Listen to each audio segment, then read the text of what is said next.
Let's talk about something really interesting. What actually happens when the very system that's supposed to protect you turns into your worst enemy?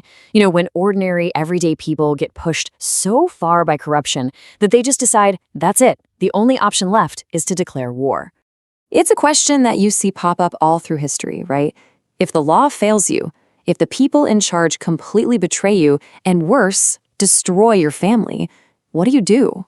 Do you just accept it? Or do you decide to take matters into your own hands and become the justice you were denied? Today, we're going to look at two legendary figures who did exactly that. And get this, they were separated by 500 years. One was a French noblewoman living this life of luxury in castles, and the other was a Native American farmer just trying to live off the land. But they were both pushed to the absolute edge. And the response? To wage their own brutal wars against the powers that wronged them. All right, first up, let's go way back to 14th century France. We're dropping right into the middle of a vicious civil war to meet a woman named Jeanne de Clisson. So Jeanne, she was living what you'd call a perfect life. She was wealthy, she was powerful, and she was totally in love with her husband, Olivier. But then war broke out, and everything changed. During a truce, the King of France himself, Philip VI, invites Olivier to a big celebratory tournament. But it was a trap. The second he got there, he was arrested for treason, thrown into a sham trial, and publicly executed. And the king's cruelty didn't even stop there. He had Olivier's severed head sent all the way back home to be stuck on a spike as a warning to everyone. When Jeanne saw it, wow. She took her two young sons, made them look at their father's decaying face, and made a vow right then and there. They would dedicate their entire lives to making King Philip pay for what he'd done. And oh, she meant it.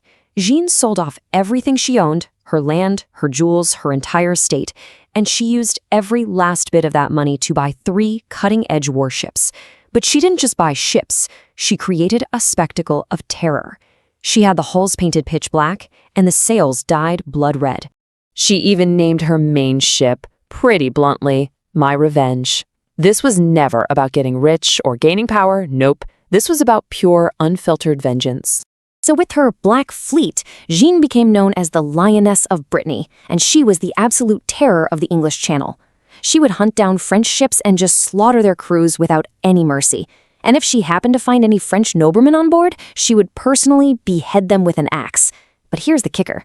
She always left one man alive. Why? So he could sail back to King Philip and tell him exactly who was doing this. Okay, now let's jump forward 500 years. We're heading to the American Civil War, to a swampy corner of North Carolina, and this is where we meet our second figure, a young farmer named Henry Berry Lowry. Henry was just a kid, only 16 years old, when the Confederacy started forcing men from his Lumbee tribe into these awful labor camps. To keep from starving, his family started stealing food from the rich plantations nearby. Well, when a local postmaster accused them of theft, Henry just knew that the corrupt system would never give them a fair shake.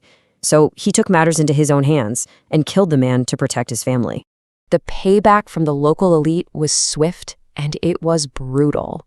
A Confederate militia raided his family's farm, held one of those sham kangaroo courts, and executed Henry's father and his brother by firing squad. And Henry? He could do nothing but watch it all happen, helpless, from a hiding spot in the swamp. That was it. That was his breaking point. Sitting there with the bodies of his father and brother, Henry vowed revenge. He formed the Lowry Gang and started his own guerrilla war. But his method was really specific. He only targeted the wealthy, racist elites who were propping up this whole corrupt system. And everything he stole, food, supplies, money, he gave it all away to the poor, to his Lumbee people and to non-Lumbee folks who were struggling too. It didn't take long for him to become a local legend. The authorities slapped a massive bounty on his head, $12,000, which is about $300,000 today. But nobody in his community ever turned him in. The loyalty people had for him was just absolute. At one point, the authorities got so desperate that they captured the wives of the Lowry Gang.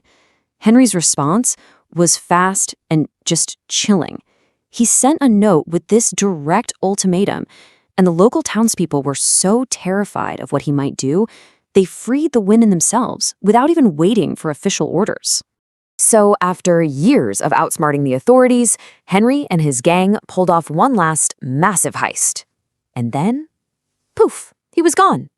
Henry Barry Lowry walked into the swamps of Robeson County in 1872 and just was never seen again, cementing his status as this folk hero who literally vanished into legend. So, you've got a bloodthirsty pirate on one hand and a beloved folk hero on the other. How do their paths to retribution really stack up when you put them side by side? Well, their motivations were pretty different, fundamentally. Jean's whole quest was intensely personal, right? A vendetta aimed squarely at one man and his entire social class. Her goal was just to tear things down, to make them feel the same pain she felt. Henry, on the other hand, well, his started with family revenge, but it quickly grew into a fight for something bigger, justice for his entire community. She became this terrifying pirate. He became the Robin Hood. But here's the common thread. Both of them became legends because they flat out refused to be victims of a broken system. And really, this brings us to the core question of it all. Jean and Henry, they force us to ask where that line is actually drawn. Is justice just about balancing the scales, an eye for an eye until everyone is blind? Or is it about trying to build something better out of the wreckage of injustice? Jean's story feels like this cautionary tale of how grief can just curdle into pure destruction. But Henry's story, it offers another path, one where personal tragedy fuels rebellion that actually lifts up a whole community. They both created their own brand of justice for sure, but their legacies leave us wondering what it truly means to make things right.